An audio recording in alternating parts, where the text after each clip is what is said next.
Most people think financial literacy means budgeting better or understanding your credit score. That's not wrong, but it's not even close to the full picture.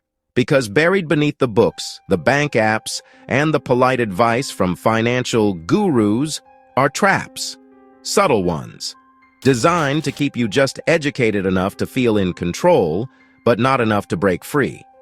This video is about those traps, the hidden gaps in your money education, the patterns you were never taught to spot, and the 5 financial literacy traps they don't want you to know about. Now, who's they? It's not some dark conspiracy. It's the system, the marketing machine, the policies, the profit models that quietly benefit from your confusion. If you've ever wondered why some people seem to sprint ahead while others stay stuck no matter how hard they try, this is the reason. And no, it's not just about income. It's about awareness. The rich aren't just richer because they earn more. It's because they understand the traps and play by different rules entirely. Before we begin, this isn't about bashing budgeting, saving, or hard work. If you followed this channel, you know we value those tools.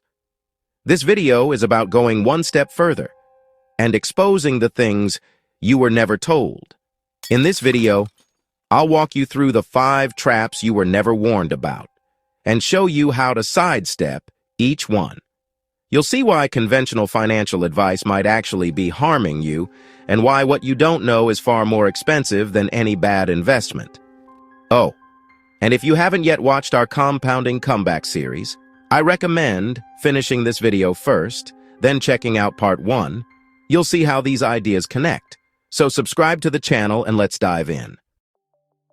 Let's kick things off with the first trap, a truth that might shake your entire belief about how financial education actually works.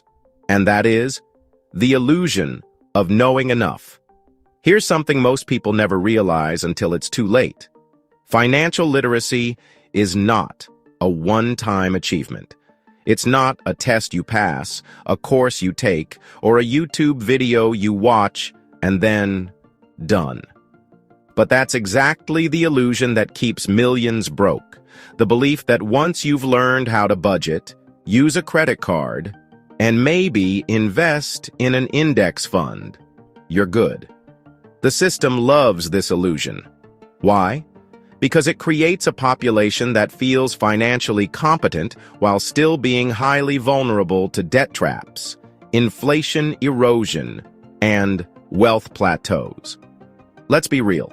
If you were truly financially free just by knowing how to save 10%, we'd have millions of people retiring with ease. But we don't. And that's why the title of this video matters. These really are financial literacy traps they don't want you to know about. Not because there's some villain in a boardroom scheming your downfall, but because the institutions that profit from your spending, your confusion, and your good enough mindset simply have no incentive to correct it. The truth is, financial education should evolve with your life. The rules that work when you're 25 aren't the same when you're 45.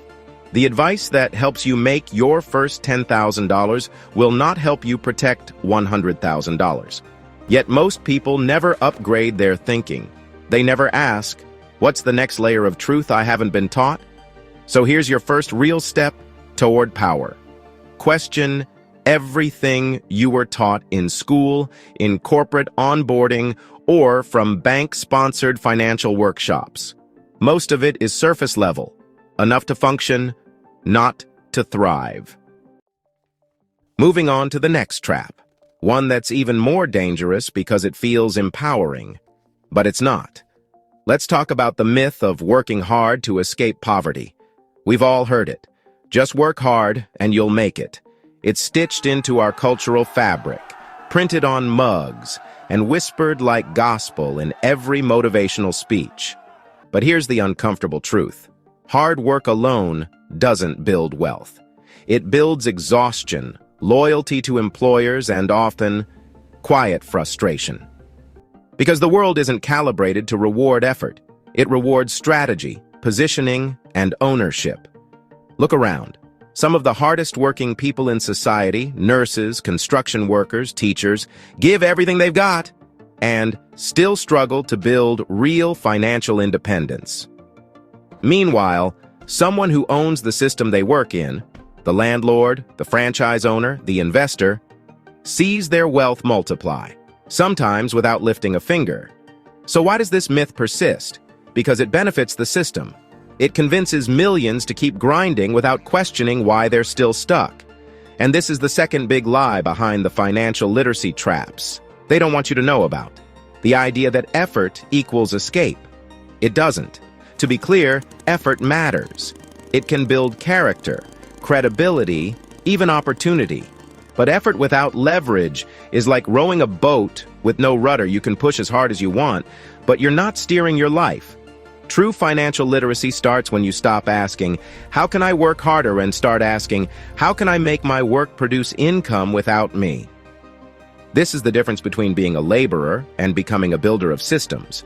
And it's not just for CEOs or tech founders. It's for anyone willing to unlearn the lie that time is your only currency. Let's move on to the third trap now.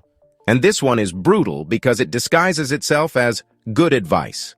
Let's talk about one of the most well-intentioned and most damaging traps in financial literacy.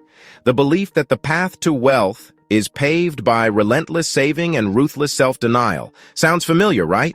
Cut the lattes, skip the vacations, live like a monk, and maybe, just maybe, you'll be rich one day. But here's the truth they don't want you to know. Extreme saving doesn't build wealth. It builds fear. This trap has a sneaky psychological name: scarcity conditioning. It teaches you to associate money with anxiety, to obsess over pennies instead of mastering dollars. And it's usually passed down with love. Parents who struggled, communities who survived tough times, they preach never waste, but often never teach how to grow. That's how this third lie becomes one of the biggest financial literacy traps they don't want you to know about. Because while you're hoarding cash in a savings account that barely beats inflation, the wealthy are doing the opposite. They spend on things that multiply. They buy cash-flowing assets. They invest in education, partnerships, and visibility. They don't fear spending. They fear stagnation. That's the difference. Here's a mindset shift. Your money isn't just something to protect, it's something to deploy. That doesn't mean reckless spending. It means intentional investment, because saving alone is like keeping seeds in a jar. They're safe, but they'll never grow. If you want wealth, you have to plant them. So yes, build a safety net. But don't let saving become a comfort zone, because fear disguised as frugality is still fear, and fear never builds freedom. Let's move on to the next trap. And this one?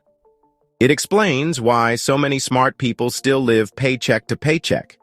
Here's a controversial one, and it might ruffle a few feathers. But let's say it out loud anyway. Budgeting, the way it's traditionally taught, might be doing you more harm than good. That's right. The endless spreadsheets, the guilt trips over every coffee, the rigid envelopes of cash for groceries, entertainment, and fun, it's not always helping. In fact, it's often just another financial literacy trap they don't want you to know about. Why? Because the way budgeting is usually taught, as a rigid, guilt-heavy system of limits, keeps you focused on restriction, not growth. But budgeting itself isn't the problem. The real problem is stopping there. Saving and budgeting are essential tools. Don't get me wrong. And on this channel, we've explored methods like the envelope system and the 5 jars for a reason. They build discipline. They're step one, but they're not the whole game. At some point, you have to move beyond just managing scarcity and start creating strategy. The wealthy don't just budget and save, they allocate. They treat their money like a business treats cash flow. Every dollar has a job, a function, a future. They know their inflows and outflows. But more importantly, they ask a bigger question. What is my money doing for me? They don't just shrink their lifestyle to fit their income, they expand their income to support the life they want to build. Saving is part of the plan, but growing and deploying that capital, that's what changes the game. As author Ramit Sethi once said, spend extravagantly on the things you love and cut mercilessly on the things you don't. That's a wealth rule nobody ever taught in school. And yet, it's the foundation of financial freedom. Because real freedom isn't about logging every cent. It's about making decisions that move your life forward, not just keep it afloat. So if budgeting makes you feel small, constrained, or ashamed, you're not broken. The method is. Now let's talk about a trap that hits even deeper, the one that ties your self-worth to your net worth. Let's tear this one down, carefully but completely. Because out of all the financial literacy traps they don't want you to know about, this one is the most dangerous. It doesn't just distort how you see money, it distorts how you see yourself. We live in a world where everything is measured: followers, likes, square footage, salary brackets. And somewhere along the way, this twisted belief took root, that your value as a human being is reflected in your bank account, that if you haven't made it financially by 30, 40, or even 50, you've failed, that your net worth is your identity. But here's the truth. The people who benefit from this mindset, they're the ones trying to sell you false status cars you don't need, degrees you can't afford, lifestyles that keep you stuck in the cycle. It's all part of the system. If you tie your self-worth to your net worth, they've got you exactly where they want you, constantly chasing, constantly buying, constantly feeling less than. And ironically, the wealthy, the real ones, not the Instagram versions, understand this trap better than anyone. They build quiet empires. They invest in assets that grow slowly, not just symbols that impress loudly. They focus on freedom, not flexing, because they know something the system doesn't want you to learn. You are not your number. So, if these financial literacy traps are striking a nerve, it's no accident. The system was designed to make you feel behind.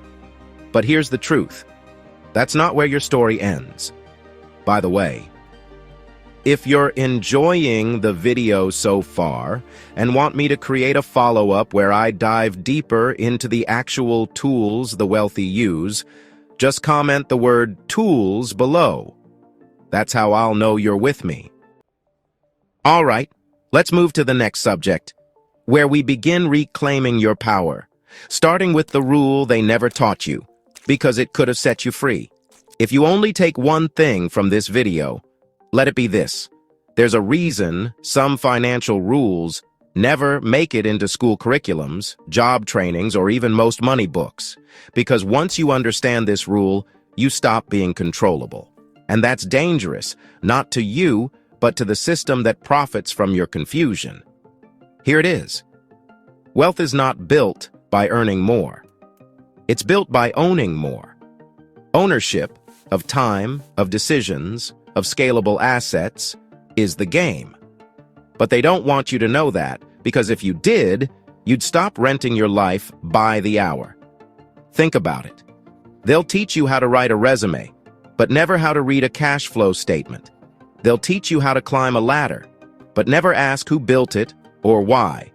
You're told to save for retirement, but not taught how the wealthy use leverage, equity, and compounding in real time.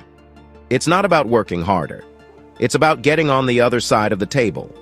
The wealthy know that once you own the thing that produces value, a business, a property, a share in a scalable vehicle, you no longer trade time for survival. You trade ideas for freedom. But that truth is buried under noise, confusion, and traps, the very traps we've been exposing in this video. 5 financial literacy traps they don't want you to know about. So now that you see it clearly, you can't unsee it.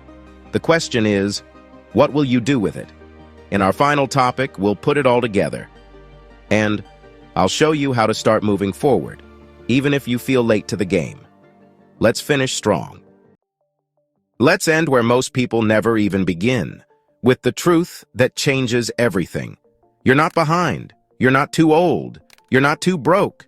You've simply been swimming in a system that profits from your confusion. But today, by seeing these financial literacy traps, you've stepped outside of that fog, even if just for a moment. And that moment? It's the real beginning of wealth. Because here's what they don't tell you. The window isn't closed. The system just wants you to believe it is. So you'll keep borrowing, keep working, keep obeying. But wealth doesn't care when you start. It only cares how. It cares whether you start asking better questions, making sharper moves, and thinking in terms of ownership instead of effort. It cares that you stop reacting and start designing. Maybe you've fallen for the traps we covered today. The inflation illusion, the budgeting lie, the compounding half-truth, the retirement myth, or the rule they never taught you. Maybe you've made decisions you regret. That's okay.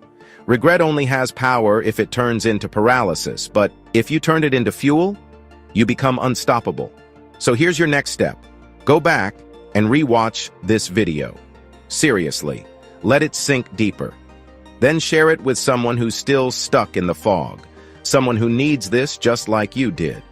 And if you want to keep seeing content that breaks through the noise and actually helps you build freedom, if you found value today, I highly recommend watching my next video. Don't forget to like, share, and subscribe to our channel. Also, feel free to leave your comment below, especially if this video made you think differently. I appreciate your support more than you know. Until next time, stay sharp, stay sovereign, and above all, stay moving. See you in the next one, Money Magician.